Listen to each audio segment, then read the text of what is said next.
Hello everyone. UP में निकली है टेक्निकल टीचर भर्ती फिर से। अभी आपको पता होगा 26 तारीख को एक एग्जामिनेशन हुआ था टेक्निकल एजुकेशन वाली जितनी टीचिंग होती है लेक्चरर की। ठीक है, तो वो वैकेंसी अब फिर से रिवाइव होके आई है। टोटल वैकेंसी है 500 से प्लस। आपकी इसमें क्या एलिजिबिलिटी है या नहीं, फटाफट से देख लेते हैं। पहले नंबर हम बेसिक्स की बात चलते हैं कि नंबर ऑफ वैकेंसीज और कौन कौन से ग्रुप की वैकेंसीज हैं। तो पोस्ट देख लेते हैं कितनी है। तो पोस्ट जैसे कि मैंने आपसे कहा था 500 प्लस, तो 513 वैकेंसी है टोटल।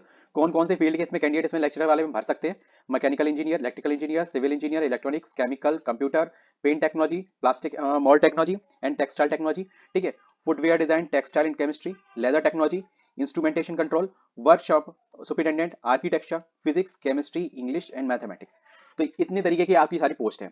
अब इन पोस्टों को इन्होंने 3 कैटेगरी में डिवाइड किया है। ठीक है, किसके आधार पे अभी बताता हूँ। एलिजिबिलिटी के आधार पे है और थोड़ा सा एकेडमिक्स में जो थोड़ा सा चेंज और जो वर्क परफॉर्मेंस है उसके आधार पे। ये देख सकते हैं एकेडमिक क्वालिफिकेशन। देख सकते हैं वैकेंसी क्या है। Lecturer engineering technology branch and government polytechnic और लेदर इंस्टीट्यूट में और एनआरपीआईटी में। ठीक है, आईपीटी में। तो इसमें आप देख सकते हैं 3 तरीके की देख लिखा है, ग्रुप ए, ठीक है, बी एंड सी। ठीक है, और एक और है जिसमें ग्रुप तो नहीं है पर नॉन इंजीनियरिंग वाली जो मैंने आपको बात बताई वो है। ठीक है, तो नॉन इंजीनियरिंग वाली अगर बात करें तो इसमें आपका फिजिक्स, केमिस्ट्री, मैथ और इंग्लिश, तो ये सारे वाले एलिजिबल है। और इसमें लेवल 9 की आपकी होगी पे ग्रेड। ठीक है, 56,100 रुपए आपका एंट्री पे ग्रेड होगा। ठीक है, आपकी बात करें इसमें एलिजिबिलिटी की तो मास्टर डिग्री चाहिए। ठीक है, इनमें से किसी में भी जिसमें भी आप अप्लाई करें हो, master in physics, MSc in physics हो वो भी चल जाएगा, केमिस्ट्री हो चल जाएगा, इंग्लिश में है चल जाएगा, एमए। ठीक है, एमए इन इंग्लिश। ठीक है, वो जो कि होता है मोस्टली। ठीक है, और मैथमेटिक्स। ठीक है, तो इनमें से आपके पास अगर मास्टर्स है इनमें से किसी भी सब्जेक्ट में तो वैकेंसी में डालना बिल्कुल भी मत भूलिएगा, वरना बहुत बड़ा मौका है। ठीक है, बहुत कम वैकेंसी एकदम तुरंत निकलती है एंटी ग्रेड वाली।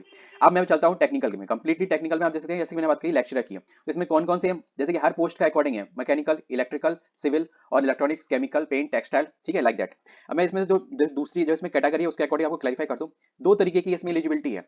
अगर आपके पास बैचलर डिग्री है तो आपको 9A मिलेगा। ठीक है, 5610 सॉरी 56,100 वाला। ठीक है, और अगर आपके पास बैचलर विद मास्टर डिग्री है पर्टिकुलर सेम स्ट्रीम है, चाहे आपको मैकेनिकल हो, इलेक्ट्रिकल हो, सिविल हो, जिसमें भी हो आपका पर्टिकुलर। ठीक है, और उसके साथ साथ फर्स्ट क्लास हो। ठीक है, तो फर्स्ट क्लास में हो तो दोनों में ही। ठीक है, either into of at the time of the selection, जब तक आपका सिलेक्शन हो तब तक। ठीक है, तो फर्स्ट क्लास में आपके पास होनी चाहिए तो आपको लेवल 10 मिलेगा। ठीक है, ये 57,700। सबसे बड़ा जो ये ब्लंडर, अगर आपने यूकेपीएससी वाली अगर डाला हो, उत्तराखंड वाली में डाला हो लेक्चर वाली वैकेंसी में, तो उसमें यही इशू था कि हमें बैचलर वालों को मिल रहा था ये, और इसके बारे में कोई डिटेल नहीं आई थी। इसमें ये कहा था कि बैचलर हो चाहे मास्टर्स हो, और लगा हुआ था एंड की जगह यहाँ पे ना, और लगा हुआ था, और यहाँ पे पे ग्रेड ये था। मुझे तो ये नहीं समझ में क्यों नौटंकी करी। भाई ज्वाइनिंग हो जाने देते, बाद में करा लेते, बाद में यही तो होता कि इतने के रुपए वापस हो जाते, बस कम से कम इतना तो मिलता ना सबको। नेक्स्ट बात करता हूँ इसमें जो दूसरी तरीके की वैकेंसी है आर्किटेक्चर की। देखो लेक्चर की वैकेंसी पर थोड़ा सा डिफरेंस इसलिए क्योंकि एलिजिबिलिटी चेंज है। जैसे मैंने कहा एलिजिबिलिटी एंड वर्क, वर्क किस हिसाब से अभी बता रहा हूँ आपको।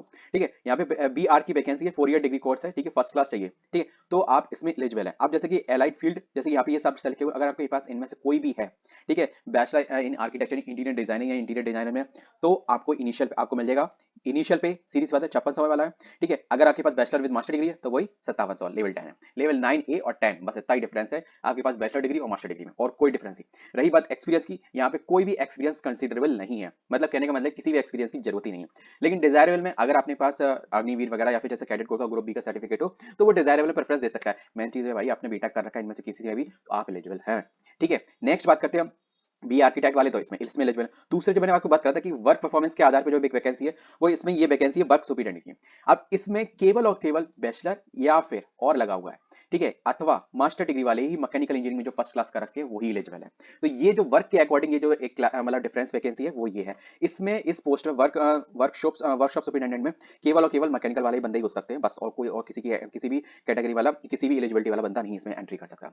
दूसरा, इसमें जैसे कि ये 9 और 10 का सेम सेम मैटर है। ठीक है, अगर आपके पास 9A है बैचलर डिग्री है तो 9A मिलेगा, मास्टर डिग्री है बैचलर के साथ मास्टर डिग्री है सेम में सेम स्ट्रीम में, ठीक है, मैकेनिकल में, तो आपको 10 मिलेगा। That's it. ठीक है, नॉन लेक्चरर जो नॉन इंजीनियरिंग वाली है तो वो मैंने आपको बता दी। तो 2 तरीके की वैकेंसी होगी आपकी इसमें, इंजीनियर और नॉन इंजीनियर वाली, जो कि लेक्चरर की वैकेंसी निकली हुई है। ठीक है, एलिजिबिलिटी की मैंने बात कर ली है। एज की बात मैं आपको बता दूं 21 से मिनिमम एज 21 है, मैक्सिमम 40 है। बाकी आपकी कैटेगरी के अकॉर्डिंग जो डिफरेंसेबल जो आपको रिलैक्सेशन मिलता है वो चीज मिल जाएगा। अब बात कर लेते हैं फीस की। फीस कितनी लगेगी? फीस इसमें आपकी लगेगी कैटेगरी के अकॉर्डिंग मैं बता दे रहा हूँ आपको। अनरिजर्व इकोनॉमिकल ईडब्ल्यूएस की है आपकी 225 रुपए। ठीक है, और सॉरी मैं ओबीसी को भूल गया। ओबीसी, यूआर एंड ईडब्ल्यूएस, इन तीनों की है 225 रुपए, 200 रुपए आपका 25 रुपए, 225 रुपए। SC ST वालों की इन दोनों की है आपकी 105 रुपए। पीडब्ल्यूडी वालों के लिए केवल 25 रुपए। एक्स एक्स सर्विसमैन वालों की है 105 रुपए, ठीक है। और डिपेंडेंट एंड फ्रीडम फाइटर, ठीक है, तो और वुमेन, ठीक है, dependent and freedom fighter and women and skilled player की according to the original category, मतलब अगर आप यूआर में, ओबीसी में, ईडब्ल्यूएस में आते हो तो इतनी, ठीक है, SC ST में आते हो इतनी, पीडब्ल्यूडी का तो कोई इसमें कोई मतलब नहीं कि ओरिजिनल कैटेगरी, ठीक है। तो इन दोनों में से ही आपकी एक कोई होगी। तो फीस का क्राइटेरिया क्लियर हो गया। एक मैं बता दूं, जो बहुत लोग अभी प्रीवियस जो कुछ एग्जामिनेशन की मैंने वीडियो बनाई तो उसमें कुछ लोगों ने बहुत गलती करी। सेंट्रल की वैकेंसी थी, उसमें स्टेट का आपका रिजर्वेशन का फॉर्म लगा दिया, ठीक है। मैं बात करता हूँ इसमें ईडब्ल्यूएस की, ठीक है, इसमें सभी आते हैं, इंक्लूड आते हैं जो आपके यूआर को छोड़ के बाकी सारे। ईडब्ल्यूएस भी है, ओबीसी भी है, एससी भी है और एसटी भी है, ठीक है। ये विशेष ध्यान रखें, ये जैसे कि यूपी की वैकेंसी है, यूपी पब्लिक सर्विस कमीशन के अकॉर्डिंग है, या फिर यूपी की कोई भी वैकेंसी निकलती है, या फिर किसी भी स्टेट की वैकेंसी निकलती है, इसमें मात्र और मात्र केवल आपका यूपी का ही जो आपका कैटेगरी का सर्टिफिकेट वैलिड होगा, ठीक है। फाइनेंशियल ईयर का ध्यान रख लेना, क्योंकि इसमें जो सर्टिफिकेट वैलिड होगा वो 1 अप्रैल 2025 के बाद का वैलिड होगा, ठीक है। जो भी इशू होगा वो वैलिड होगा, क्योंकि फॉर्म भरने की लास्ट डेट 31 मार्च 2026 से पहले की है, इसलिए अगर उससे पहले का होगा तो आपको डीवी के बाद, अगर उस वक्त आपको कंसीडर किया जा सकता है, डिक्लेरेशन लिखवा ली जाएगी, पर आपको बाद में निकाल दिया जाएगा। That is the past experience of my some candidate, है ना। तो ऐसा सीन हो जाता है, तो ये चीज ध्यान रखना। फॉर्म भरने में लगभग अभी आपको 1 महीना है, 2 दिसंबर इसकी लास्ट डेट है, इस चीज का विशेष ध्यान रखें।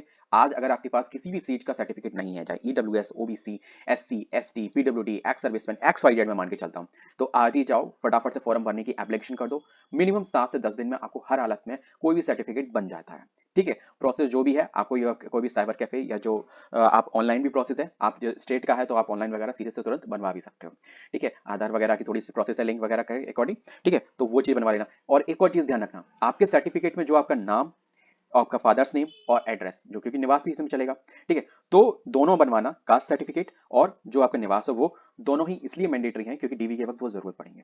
दूसरी बात, आपका नाम और फादर्स नेम और एड्रेस बिल्कुल मैच होना चाहिए आपकी ओरिजिनल आईडी के बेसिस पे, ठीक है। तो अगर आपकी आधार कार्ड में कोई दिक्कत हो तो फर्स्टली उसे करेक्ट करा लो, ठीक है, चाहे फादर्स नेम गलत हो, चाहे एड्रेस गलत हो, चाहे फादर्स नेम और एड्रेस 24 घंटे में सही हो जाता है, किसी भी साइबर कैफे वगैरह कहीं पे भी जाने की जरूरत नहीं है, सीधा ऑनलाइन प्रोसेस है, आप खुद चेक सही कर सकते हो।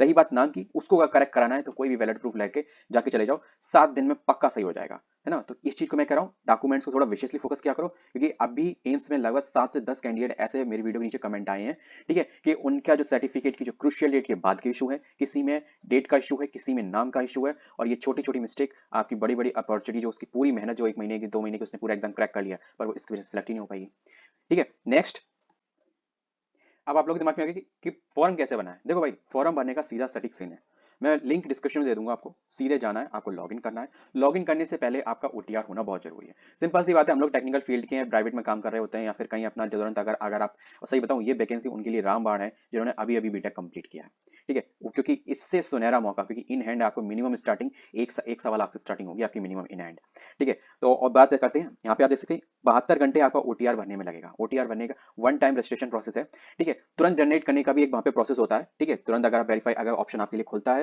तो वो आधार कार्ड से लिंक वगैरह करके तो वो तुरंत जनरेट भी हो जाता है, लेकिन उसको इम्प्लीमेंट करने में, मतलब उसको आप जब अप्लाई कर दोगे, उसको वैकेंसी फिल करने में थोड़ा टाइम लगता है। तो 72 घंटे की डेडलाइन दी गई है। सिंपल सी बात है, अगर वैकेंसी फिलअप करेंगे तो सर्वर भी इशू होगा, तो उसकी वजह से ये 72 घंटे का टाइमलाइन दिया गया है, ठीक है। सॉरी, तो इस वजह से विषय कि आज अगर आप फॉर्म अप्लाई कर दोगे ओटीआर, तब वो 4 दिन बाद एक्टिव होगा फॉर्म भरने के लिए, वो तो जनरेट हो जाएगा, ठीक है, पर फॉर्म नहीं भरने पाएगा, ये इशू रहता है, ठीक है। नेक्स्ट, सिलेक्शन प्रोसेस क्या है, सिलेबस क्या है आपका, पर पोस्ट के अकॉर्डिंग मैं बताऊंगा, लेकिन मैं सिलेक्शन प्रोसेस आपको बता देता हूं ताकि आपको स्टेज पता रहे कितनी इसमें स्टेजेस है, ठीक है, कितनी आगे आपको फेस करनी है, ठीक है। सिलेबस का तो क्या है, सिलेबस इंडिविजुअल डिस्कस हुआ, क्योंकि आप सभी का सिलेबस डिफरेंस रहेगा, पर कुछ कॉमन सिलेबस है जो आपका सेम रहेगा, उसको मैं अभी बता देता हूँ। आप सिलेबस की बात करें और एग्जाम पैटर्न की अगर हम बात करें, तो इसका सिलेबस का आपका सीन कुछ इस तरीके से है कि आपका 2 पेपर होंगे इसमें रिटन में आपके, और फिर एक इंटरव्यू होगा। अब एक चीज यहाँ पे आती है कि ये दोनों पेपर एक साथ होंगे या एक ही दिन में होंगे, या फिर अलग अलग टाइमिंग पे जोन पे होंगे। जैसे कि आप पहला पेपर देख सकते हैं, ये चीज का यहाँ पे क्लैरिटी नहीं है कि सेम डे होगा या मल्टीपल डेज में होगा, जैसे कि नहीं पहला पेपर पहले हो जाए फिर दोबारा फिर बाद में हो, वो चीज रहेगी कि नहीं रहेगी।